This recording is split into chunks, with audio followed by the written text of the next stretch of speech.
Kalau tidak ada apa? Kalau tidak ada basic trust, yang pertama adalah apa? Orang tua harus selalu belajar. Orang tua tidak boleh berhenti belajar. Cuman persoalannya adalah ketika ingin belajar itu, apalagi belajar agama, itu jawabannya sibuk sakitu we. Nah, hasilnya ibu bapak tidak diajar, dah sibuk. Bapak ibu tidak akan ada yang lebih sibuk dari Rasul. Kita ini belum biasa-biasa. Rasul ini ngurus alam dunia, dan Rasul ketika belajar dari Jibril tidak pernah menyebut sibuk. Orang makerek jadi Rasul itu ngurus dunia, Pak. Sanes ngurus negara. Bukan ngurus gubernur ataupun apa satu provinsi, bukan ngurus satu kota, rahmatan lil alamin. Tapi pada saat Rasulullah harus berguru kepada Jibril, beliau tidak pernah menyebut sibuk. Karena apa? Karena ada ilmu yang baru yang akan didapatkan. Urang makerek jadi RT wae menyebutkan sibuk.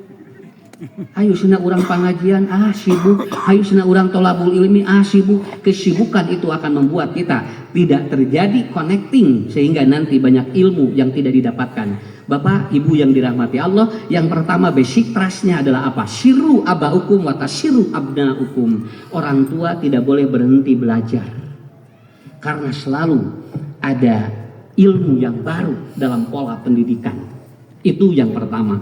Makanya di dalam Quran kita tidak cukup ikra, tapi harus bismi rabbika. Dan orang pun tidak cukup bismi rabbik, tapi dia juga harus ikra.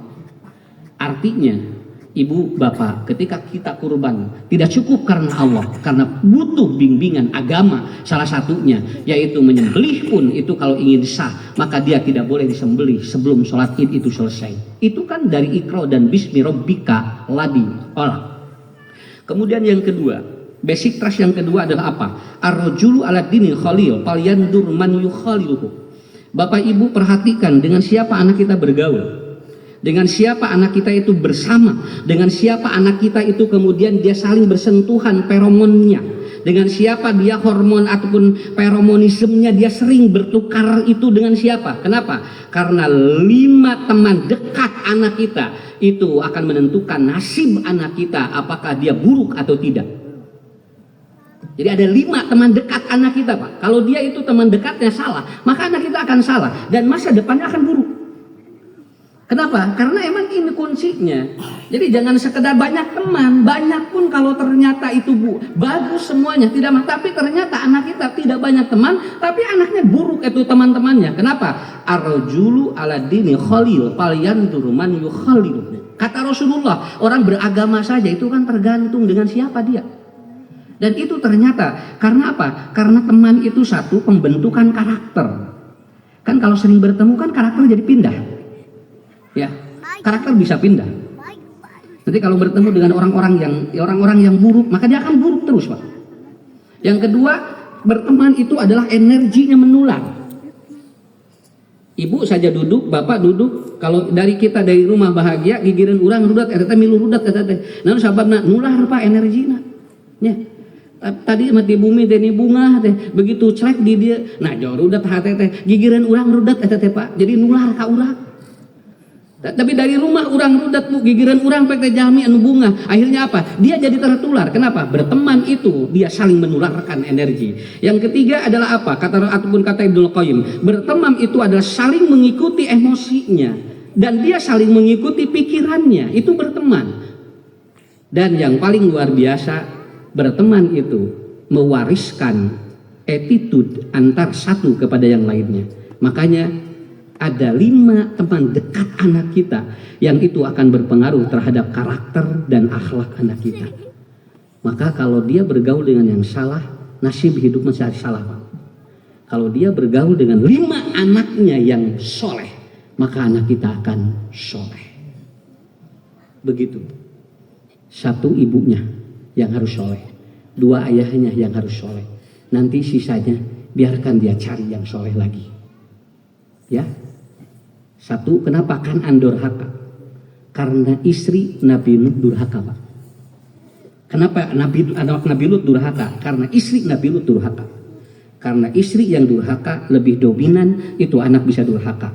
Tapi kalau suaminya durhaka, istrinya solehah, itu lebih dominan, dia bakal soleh. Itu aja rumusnya. Jadi lamun indungna doraka, budak doraka bakal lebih gede.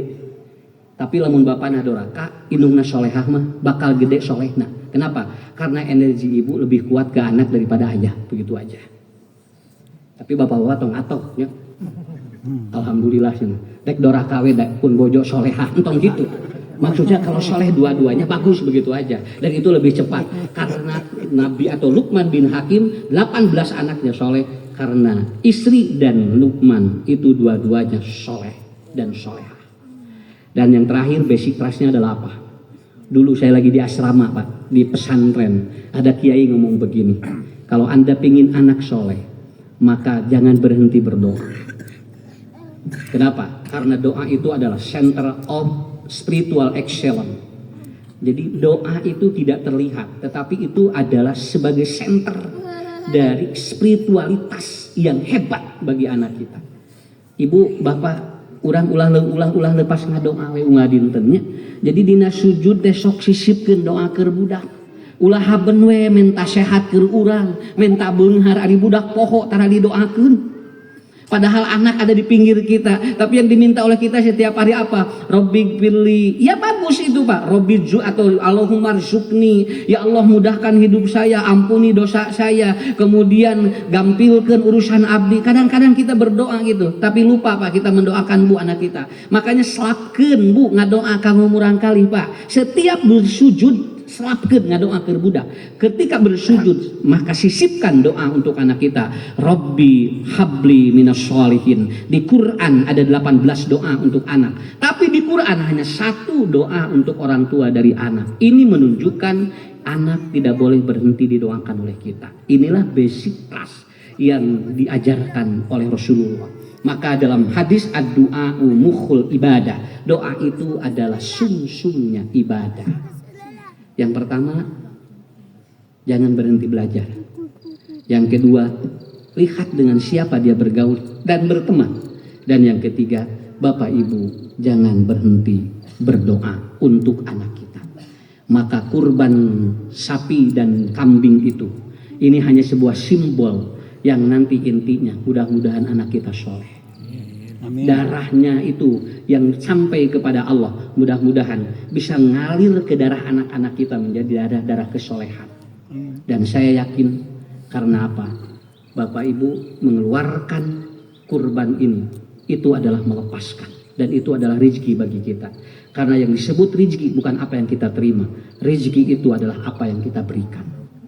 Insya Allah mudah-mudahan saya doakan semua keluarganya sakinah mawadah warahmah, anak-anaknya soleh dan solehah, dan kita diberikan kemudahan oleh Allah Subhanahu wa Ta'ala.